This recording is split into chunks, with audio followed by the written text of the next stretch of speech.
Ini katanya Mas Roy ini mau ngajuin pra-peradilan. Ya. Nah, itu pra-peradilan apa? Dalam hal apa? Ya. Dalam hal apa? Jadi dalam hal, karena tetap ada surat yang meskipun tidak saya tanda tangani, jadi supaya semua paham ya, ada surat penahanan, ada surat penangkapan, yang itu semuanya dicacat hukum semua. Apalagi dalam penangkapannya prosedurnya sangat tidak ramah, sangat melanggar hak asasi manusia dan ada videonya. Ada videonya di mana mereka masuk kamar tidur, itu kamar tidur dan kemudian istri keluar dan kemudian istri sudah memanggil lawyer tidak tunggu. Kemudian saya dibawa kayak di gelandang begitu saja. Nah itu pelanggaran itu yang kita perapitkan. Perkara apakah persoalannya sekarang kan ada yang bilang, Mas kan ini sudah jalan sampai ke level kejaksaan, ya kan? Dan sebentar lagi sudah mau dilimpah ke pengadilan. Ngapa harus ngurusin ini? Lo harus.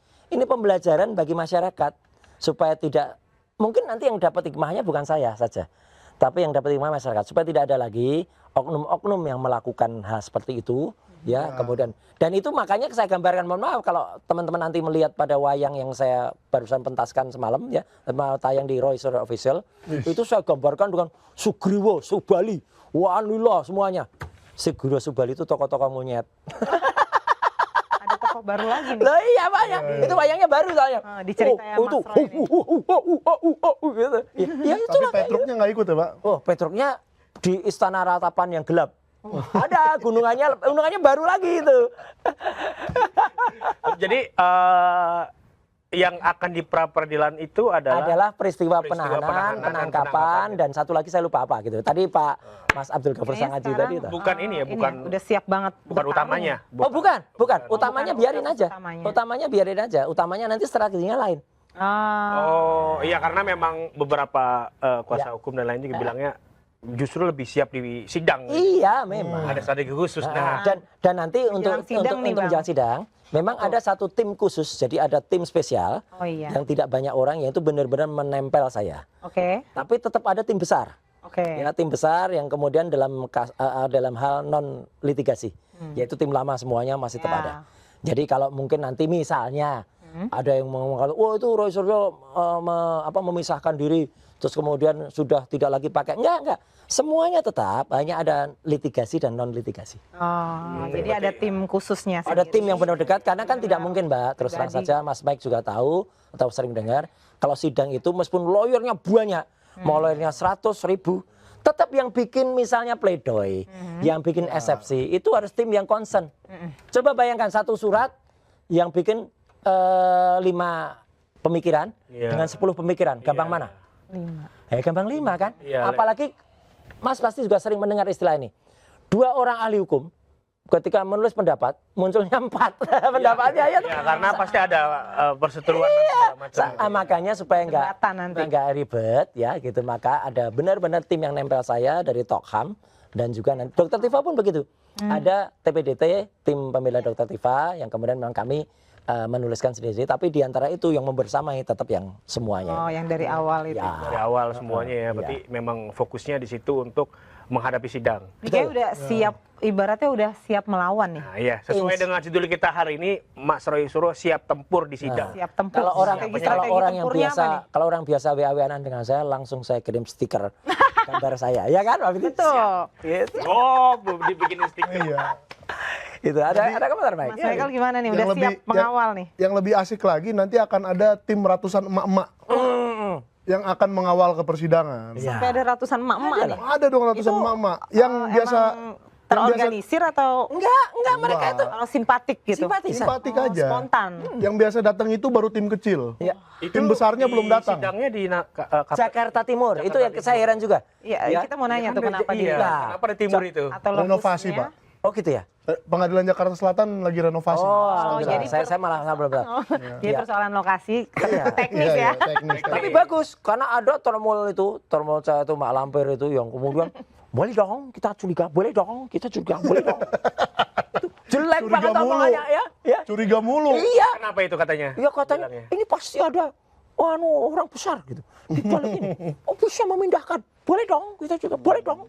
Iya berarti itu nggak boleh itu Pak. Masa dia curiga bahwa hakim di Jakarta Timur tidak sebagus di Jakarta Selatan. Makanya itu ngaco itu harus dikencengin lagi sekrupnya. Itu wayangnya ada itu juga. wayangnya ternyata. Betul. Tapi dari timis Mas Mike sama Ya. Mas Roy nggak keberatan pindah ke timur? Kami itu benar-benar ngikut lillahi ta'ala. Kita tuh mau diapain, mau disidang di mana, disidang di Antartika. Misalnya Tapi gitu. cerita sidang Pak ya. Ya. Cerita sidang. Saya mau cerita sedikit nih. Mungkin ada satu tim yang tidak ada orang yang tahu. Anggotanya pun sangat tersembunyi ini. Iya. Yaitu tim pencari data dan fakta. Iya. Di sinilah ya mungkin saya salah satunya. Iya, Saya iya, bukan iya. bilang saya ketuanya, Iya, enggak. iya. Saya salah satu Yang dari luar biasa ini orang-orang yang mencari data dan fakta. Heeh. Salah satunya waktu itu saya ke Kasmujo. Ya, Pak Itu Kasmujo. video akan saya berikan di Ya, persidangan. siap, terima kasih. Ya, Waktu saya ke Ketoyan, kepala desanya kekeh sekali. mengatakan 83. Jokowi KKN di Ketoyan 83. Heeh. Kok 83 KKN lulusnya 85. Luar biasa. 2 tahun ngapain? Tidur kah? Iya. Atau apakah? Nah, Heeh.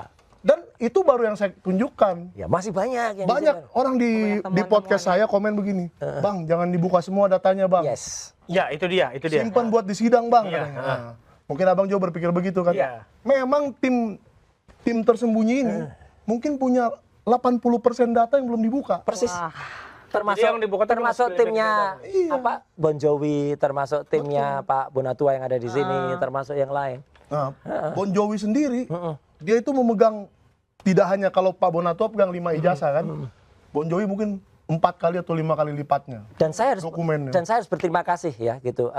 Mungkin Mas Mike sungkan tuh. Saya berterima kasih kepada satu partai besar yang sudah memberikan data-datanya dan itu membuat termul kelojotan itu. Itu kemarin dibawa di Daily Dibawa, Buzz. dibawa. Tapi akhirnya partai itu ke bawah-bawah nih. Sampai Ya, enggak lah. seolah-olah ikut gitu kan. Itu faktanya begitu ya baik-baik saja, nggak ada Padahal soal. hanya berikan Iya, data. hanya berikan data. Gini Bu. Gimana?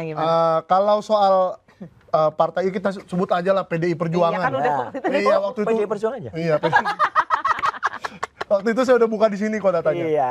Itu kan inisiatif dari saya sendiri. Iya. Jadi diminta Iya kan? data itu ya, bukan diberikan. Dan saya tidak pernah bergabung di partai itu. Setuju. Saya tidak pernah kader di partai itu. Bahkan mungkin saya kader partai lain. iya. Google sendiri ya. Iya. Nah, ntar ketemu yang sama AHY lagi. Iya, fotonya Hoax ketika itu, itu. hoax. hoax, gitu. Saya nggak pernah kader Demokrat juga. Nah, jadi itu saya belajar dari Pak Bonatua bisa mencari data dengan cara begitu dan saya minta dan diberikan. Kebetulan aja. Lagi-lagi dari yang maha kuasa. Iya. Jadi jangan dibilang wah dia yang diseret-seret atau apa. Nggak ada. Itu data informasi publik. Semua itu juga apa yang tadi Mas Mike sampaikan ya, soal ketemu yang namanya Pak Kasmujo. Ya. Itu juga pertolongan dari yang Maha Kuasa. Betul, betul. Siapa yang tahu rumah Pak Kasmujo kalau tidak ketika Mas Mike waktu itu masih bersama si Omon ya. Si omon-omon. Si Omon ketika di depan percetakan Kedaulatan Rakyat di Jalan Raya Kalitirto, itu jauh banget dekat Prambanan, Kalasan. Tiba-tiba ada orang mengatakan, "Oh, saya antarkan ke rumah Pak Kasmujo." Ya.